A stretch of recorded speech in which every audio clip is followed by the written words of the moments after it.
relacionarse funcionalmente. O, como les decía ahora, la regla más que la excepción es cuando ustedes se encuentran en consulta o llega una persona con múltiples problemas de comportamiento y muy probablemente la persona ni siquiera les refiera múltiples problemas. Para ellos es un solo problema grande. El caso de la paciente que les mencionaba, llega a consulta y dice, tengo problemas de confianza. Es lo primero que me dice. Yo les había comentado este caso en una clase anterior. Pero también me dice, también tengo bulimia. Y para ella son dos problemas aparte. Tengo problemas de confianza con mi pareja y tengo bulimia, ¿sí? Pero cuando empezamos a analizar el caso, a través de las preguntas, los análisis funcionales, algo que vamos a ver luego, empecé a encontrar que su problema de bulimia y su problema de confianza tenían bases comunes. Y que su problema de bulimia no era un problema, era un síntoma. Y que la bulimia era un mecanismo de regulación emocional. Y que los problemas de confianza, cuando los operacionalizábamos en conductas concretas, se manifestaban en conductas de chequeo, revisarle el celular al novio, preguntarle constantemente si estaba contento o no en la relación, etcétera, etcétera, ¿sí? Y estas conductas, por ejemplo, chequeo del celular e inducirse el vómito o una purga, las dos, aunque diferente, topográficamente hablando, diferentes comportamientos, son muy diferentes el inducirme el vómito al tomar el celular y revisarlo, respondían exactamente a lo mismo. Ambos comportamientos cumplían una función de regulación emocional. Comportamientos muy diferentes que cuando la persona los emitía servían para que ella se tranquilizara un poco. En el caso del vómito, se sentía muy culpable por haber tenido el atracón de comida y haber consumido tanta comida en un periodo corto de tiempo. Entonces su pensamiento empezaba a dar vueltas. Te vas a engordar, vas a dañar tu imagen, esto va a ser grave, la embarraste. El inducirse, todos estos pensamientos generaban ansiedad, entonces incrementaba la ansiedad. El inducirse el vómito calmaba la ansiedad porque, ok, ya no me voy a engordar, ya no, etc. Entonces el inducirse el vómito regulaba la emoción negativa que tenía a partir del atracón. Con el novio, veía que el novio se demoraba unos minutos más en el baño y empezaba a pensar, ¿estará hablando con alguien? ¿Será que quiere a alguien más? ¿Será que está saliendo con alguien? Entonces luego el novio se distraía o hacía otra cosa y ella aprovechaba y tomaba el celular para chequear el WhatsApp, para ver si había hablado con alguien. Y ese chequeo le servía a ella para ver, si no ha hablado con nadie, ok, lo que yo pensaba no es cierto, me puedo tranquilizar, ¿sí? Y cuando se tranquilizaba, básicamente regulaba la emoción negativa. Dos conductas diferentes, dos contextos diferentes, la misma función. Dos conductas diferentes que pueden obedecer a dos problemas diferentes, pero que cuando los analizamos en términos funcionales sirven para lo mismo. Cuando hablamos de la función es para qué están sirviendo. Entonces es muy probable que múltiples problemas comportamentales en una persona aludan sí o sí a la misma función. Es muy probable, no siempre. Otro ejemplo. Y por favor presten atención a esto porque esto lo vamos a utilizar ahora para el ejercicio en clase. Hace unos 3-4 años tuve en consulta a un señor que dentro de todo lo que observamos encontramos un diagnóstico de trastorno obsesivo compulsivo severo, muy, muy severo. La naturaleza de su obsesión, como ustedes recuerdan por psicopatología, las obsesiones básicamente se definen como pensamientos intrusivos que no son agradables y generan malestar. Y la característica central es que estas obsesiones o estos pensamientos intrusivos son egodistónicos, es decir, la persona no está de acuerdo con ellos. La persona sabe que son irracionales, pero no sabe cómo sacárselos de la cabeza. Y en el trastorno obsesivo compulsivo, una estrategia que usualmente encuentran las personas para neutralizar temporalmente esas obsesiones son los llamados rituales o compulsiones, las cuales pueden tomar una forma motora o una forma cognitiva. El caso es que en este paciente particular tenía una obsesión, un pensamiento muy intrusivo, egodistónico naturalmente, en el que él se veía y pensaba que iba a matar a sus hijos. Y tenía pensamientos muy estructurados. Él ya se imaginaba, se veía con su hijita recién nacida, que tenía 3 meses en ese momento, apuñalándola repetidas veces con el cuchillo de la cocina. Y claramente pues imaginarán el nivel de tormento que le generaba a este papá esto. Y esto empezó a llevar a varias compulsiones, unas de índole cognitivo, más adelante las vamos a detallar, pero otras interesantes que tuvo que ver con evitación conductual. Este señor de manera sistemática y consciente evitaba quedarse solo con sus hijas, porque él juraba que quedándose solo se incrementaba el riesgo de que él de verdad perdiera el control y apuñalara a sus hijas. Él tenía dos, una como de 7 añitos y esta de 3 meses, ¿de acuerdo? Y ahí estaba la obsesión. Y el problema por el que llego es, no me puedo quedar solo con mis hijas, mantengo angustiado porque creo que las voy a apuñalar. Él no llegó diciendo, tengo trastorno obsesivo compulsivo, eso fue lo que luego encontramos, naturalmente. Pero además de esto, en esa primera sesión, él también nos comentaba y nos decía, pero además de esto, yo estoy súper deprimido ahora, estoy sumamente deprimido. Entonces también he perdido la motivación para ir al trabajo, no me dan ganas de salir, lloro todo el tiempo y he empezado a tener pues, pensamientos o ideación suicida. En principio, dos problemas independientes, dos problemas aparte, lo cual es natural. Cuando hacemos nuevamente los análisis funcionales, encontramos que estos dos problemas tenían una base en común. Luego discutimos sobre ello. Pero primer supuesto, primer punto, que lo tengamos claro, es probable que los clientes presenten o manifiesten múltiples problemas que están relacionados entre sí en términos funcionales. Segundo supuesto, los problemas de comportamiento pueden tener múltiples modos, facetas y dimensiones que pueden no covariar fuertemente. Cuando hablo de múltiples modos, es múltiples modos de respuesta, específicamente. Un problema se puede manifestar privilegiadamente en el canal conductual, lo que la persona hace. Otro modo se puede manifestar privilegiadamente en el canal cognoscitivo. ¿Sí? Hay personas con trastorno obsesivo compulsivo que el componente más fuerte es la obsesión, pero hay personas con un TOC cuyo componente más fuerte es el ritual. Y el ritual es lo que hacen. Entonces, en un caso es lo cognoscitivo, en otro es lo motor. Pueden tener múltiples modos, ¿a qué nos referimos? Que es muy probable, es casi que la regla, que cualquier problema que estemos examinando en una persona sea un problema que tengamos que analizar en los diferentes canales de respuesta. No basta con decir qué hizo o qué no hizo. Hay que completar toda la tarea. ¿Qué hizo? ¿Qué pensó? ¿Qué sintió? ¿De acuerdo? Facetas y dimensiones. Básicamente aludimos con esto al contexto. Hay contextos en que se manifiestan más que en otros. Este papá, por ejemplo, su obsesión se manifestaba mucho más cuando estaba en casa con sus hijas. Se manifestaba menos cuando estaba lejos de ellas, en el trabajo o en un viaje. Y que pueden no covariar fuertemente. ¿Qué quiere decir? Que en el caso una persona puede tener obsesiones muy marcadas, pero no necesariamente un comportamiento relacionado con esas obsesiones. Puede ser que toda la conducta no sea tan marcada, no tenga rituales conductuales tan marcados, pero sí rituales cognitivos. ¿Sí?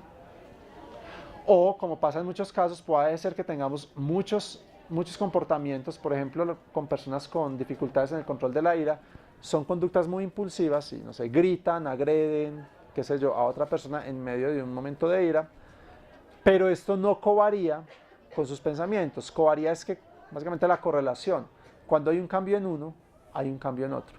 Y no necesariamente. A veces está tan condicionado que la respuesta se da. Un ejemplo concreto y muy interesante es lo que pasa precisamente en las fobias. Yo no sé si alguno de ustedes tiene alguna fobia específica. Y en fobias a los animales es muy común. Una persona con una fobia, no sé, a una araña, a una serpiente o a una rata, es muy probable que apenas vea el estímulo aversivo, es decir, apenas vea una rata, toda la reacción se dé automáticamente. La persona grita, brinca o sale corriendo, pero automático, o sea, no hay que pensarlo. Este es un ejemplo donde no hay covariación con el canal cognoscitivo, porque toda la información funciona de qué forma. El cerebro recibe la información, entonces específicamente cuando ve la rata, tomemos este ejemplo, la persona realmente no ve la rata. Uno no ve en los ojos, ustedes saben, recuerden sus clases de neurobiología. Uno ve en las áreas 42 y 43 del cerebro, que es donde se procesa la información visual, ¿sí? Y de donde el tálamo visual envía la información a esas áreas específicamente. Pero para yo poder ver, yo en los ojos tengo una imagen difusa, va por el nervio óptico, llega a los tálamos empiezan a percibir la información. Cuando se envía a las áreas 42 y 43, se genera lo que se llama la gnosia. Es decir, conozco lo que estoy viendo, es donde ya le doy la figura bonita, la persona bonita, el carro bonito, el paisaje hermoso, qué sé yo, pero donde ya le doy una forma nítida a lo que estoy observando, ¿de acuerdo? Pero para que esto sea posible, para que la gnosia sea posible, es necesario que llegue a las áreas 42 y 43, que son áreas corticales, corteza cerebral, donde están usualmente los procesos racionales. En una persona con la fobia a la rata, los ojos captan información de la rata. Pero antes de que la información vaya entre la amígdala, entre el tálamo y la corteza, el tálamo visual y la corteza cerebral que procesa esta información, en el caso de la fobia, la persona coge la información que está en el tálamo, lo que vio de la rata llega al tálamo y lo envía directo por la vía baja a lo que llamamos la amígdala o núcleo lateral de la amígdala. Es lo que técnicamente se conoce como vía tálamo-amigdalina o vía baja. Racionalmente, conscientemente no se procesó la información, entonces por lo tanto nunca hubo posibilidad de ver la rata. Si usted le pregunta a la persona que vio la rata y salió corriendo, pídale, descríbame la rata que vio, ¿cómo era? Muy probablemente no le van a poder dar información. Era una rata, era blanca, era grande, era fea, pero cómo eran los ojos, cómo eran las uñitas, cómo era la naricita. No van a poder, porque no lo vieron, esa parte del cerebro no llegó allá. No llegó la información a esa parte del cerebro, la pasó por la vía baja directo a una parte del cerebro que ya está condicionado con ese estímulo y esa parte del cerebro ya aprendió en algún punto de la historia de la persona que ese estímulo es peligroso y que cuando está ante la presencia de un estímulo peligroso debemos generar lo que llamamos una praxia y es básicamente una respuesta de salida. Y la respuesta es corra, aléjese lo más que pueda del estímulo aversivo en este momento. Pero técnicamente hablando la persona no vio y si no lo vio no lo pasó a la corteza, si no lo pasó a la corteza no lo procesó racionalmente. Si no lo procesó racionalmente el proceso cognitivo está sumamente alterado. Entonces no hay una covariación entre la conducta de salir corriendo y un pensamiento. Puesto en otros términos, no se dio la situación en la que la persona vio la rata y dijo, ok, estoy viendo una rata que es más o menos grande, tiene ojitos rojos, las manitos parecen las de un humano en miniatura, la cola es anillada, un poco grotesca, yo creo que esto va a ser desagradable para mí, por lo tanto la mejor opción en este momento es salir corriendo. Esa sería una covariación entre la cognición y la conducta. Pero no se dio, corrió simplemente. Entonces no siempre covaría. ¿Sí me hago entender? Ayer le ponía el ejemplo a una paciente con su hijito, chiquitín que hace pataletas.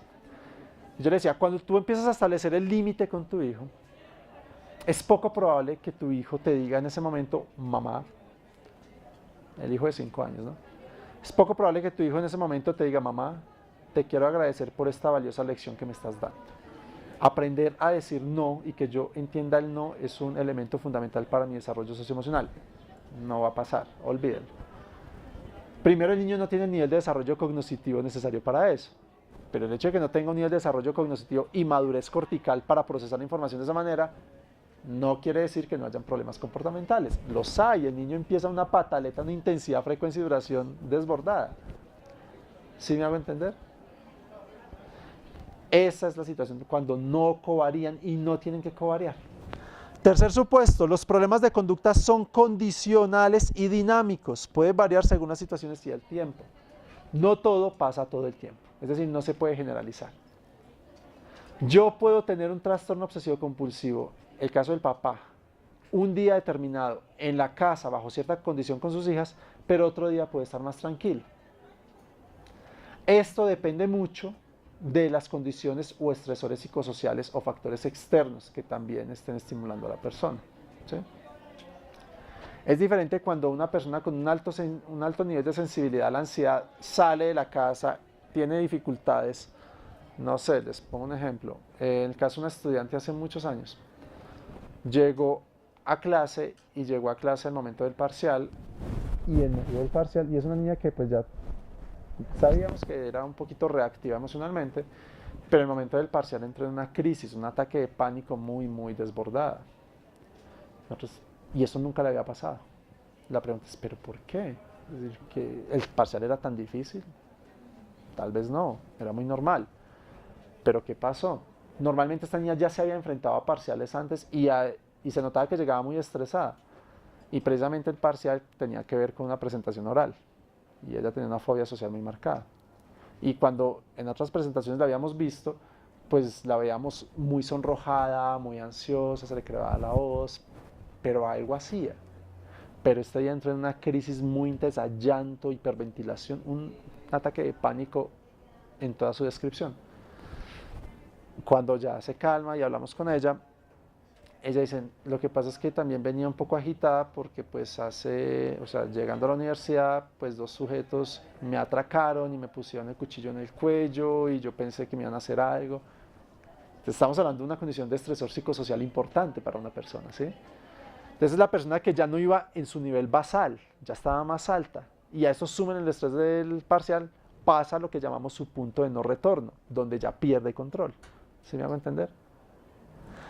Esa parte es lo que da una definición sobre condicionales y dinámicos. Su reacción en este momento estuvo muy condicionada a la experiencia inmediatamente anterior de atraco, ¿sí? Cuarto supuesto, los clientes pueden tener un mismo trastorno de conducta, los clientes clasificados de tener un mismo trastorno de conducta, es decir, todas las personas que tengan el mismo diagnóstico, pueden tener diferentes problemas de comportamiento. Hay un ejemplo que a mí me encanta poner y que lo repetiría hasta el final de los días, y es el caso de los 2 pacientes con depresión que yo tuve. Todos 2 con el mismo diagnóstico, trastorno depresivo mayor. Pero cada uno, realmente si el problema para mí fuera el diagnóstico como tal, yo podría estar diciendo las 2 personas tienen el mismo problema, trastorno depresivo mayor. Pero en todo el análisis funcional y topográfico y de los problemas, y recuerden, cuando empezamos a analizar el problema de una persona, empezamos a trascender el diagnóstico y empezamos a mirar lo que la persona hace. Y empezamos a categorizar en nivel 3, nivel 2 y nivel 1. Pero primero vamos al nivel 3, donde qué es lo que hace específicamente la persona, ¿sí? Y encontraba que uno de estos chicos lo que hacía mucho, los 2 hacían lo mismo, los 2 evitaban salir y evitaban hablar con las personas, lo cual a la larga también generaba un cuadro de depresión. Hasta ahí estamos viendo que los 2 hacían lo mismo, ¿sí? Y ahí estamos en el nivel 1, no salimos, no hablamos. Pero cuando subimos al nivel 2, encontramos también lo mismo. La categoría de ese no salir lo podríamos entender como una forma de evitación experiencial y evitación emocional. Porque cuando salgo y hablo con la gente me pongo mucho más ansioso y me siento mucho peor y quiero evitar sentirme ansioso y sentirme peor, ¿sí? Cuando llegamos al nivel 1, que es el nivel de los procesos, es donde encontramos las diferencias. Uno no salía porque se sentía muy incompetente en lo social y no tenía habilidades sociales, muy buenas habilidades sociales. Su proceso de aprendizaje estaba comprometido. El otro no salía ni hablaba con la gente porque creía que él hacía sentir incómoda a la gente cuando hacía contacto visual. Tenía la creencia de que él, al establecer contacto visual, incomodaba a la gente. Su proceso cognoscitivo era el que estaba comprometido. Entonces, aunque hacían lo mismo, realmente eran procesos diferentes. Cuando hablamos acá de que pueden tener diferentes problemas de comportamiento, aunque la conducta es la misma, el problema comportamental, uno está relacionado con déficit en habilidades sociales, el otro está relacionado con distorsión en el procesamiento de la información. ¿Claros hasta acá? ¿Alguna pregunta? Quinto supuesto. Las estrategias de evaluación, la formulación comportamental y las decisiones de tratamiento se facilitan cuando los problemas de conducta están bien especificados. Y acá es la insistencia en ir al nivel 3. Concretamente, ¿qué hace la persona? Entonces, volvamos al ejemplo. La persona llega y dice en consulta, vengo acá porque estoy muy deprimido. En la primera clase, si ustedes recuerdan, hacíamos una especie de ejercicio donde tratábamos de definir esto, concretarlo. ¿Qué es estar deprimido? Para ti, ¿cómo es la depresión? ¿Cómo sabes que estás deprimido? ¿Qué haces cuando estás deprimido? ¿Qué sientes? ¿Dónde en tu cuerpo lo sientes? ¿Qué piensas cuando estás deprimido? No, cuando estoy muy deprimido yo me encierro en mi habitación. ¿Cada cuánto pasa esto? ¿Qué tan seguido? ¿Qué consecuencias has visto de encerrarte en tu habitación? Y ahí es donde yo empiezo ya a especificar mucho más el problema, ¿de acuerdo? Sexto supuesto. Espérame un segundo.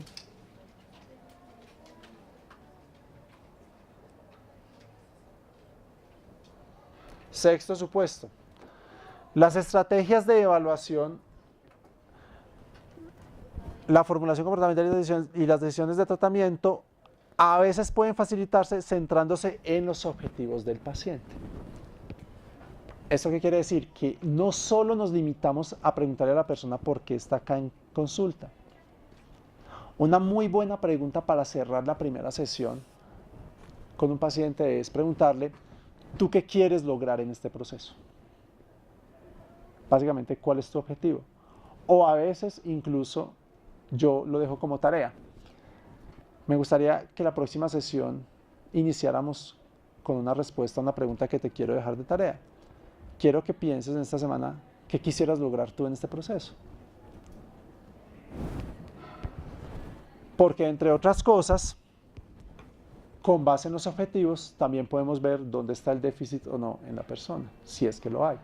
A veces el objetivo no tiene que ver con un déficit, a veces el objetivo puede ser, como en el caso de los pacientes de la pareja que yo les decía que se iban a casar y que llegaron a consulta, no porque estuvieran teniendo problemas de pareja, sino porque querían aprender a comunicarse mejor en situaciones de conflicto, desarrollar habilidades de comunicación asertiva, básicamente. No había un déficit tal cual porque ellos lo hacían relativamente bien, pero querían mejorar.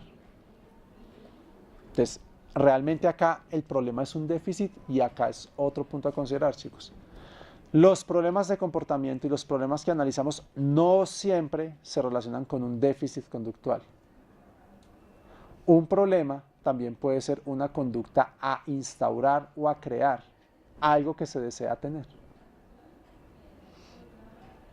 Por ejemplo, cuando uno trabaja en intervención clínica, en terapia de comportamiento, sobre todo con niños con autismo, uno a veces parte de algo que se llama un PTI, que es Plan de Tratamiento Individual, ¿sí? Que es básicamente un plan de tratamiento para cada niño. Y usualmente estos planes de tratamiento parten, o el centro del plan de cada tratamiento es lo que llamamos la conducta problema, la definición de la conducta problema. En algunos casos es muy común encontrar como conducta problema, digamos, conductas agresivas de los niños, o conductas autolesivas, o conducta de pérdida de control de impulsos en el momento dado. Y eso es una conducta problema y estamos hablando de un déficit en sí mismo. Pero en otros casos, una conducta problema puede ser algo que se desea. Por ejemplo, la conducta problema para este niño, la conducta problema trabajar en su plan de tratamiento individual es instaurar dos conductas de autocuidado: lavarse las manos después de ir al baño y lavarse los dientes. Y esto va a ser útil para su funcionamiento cotidiano.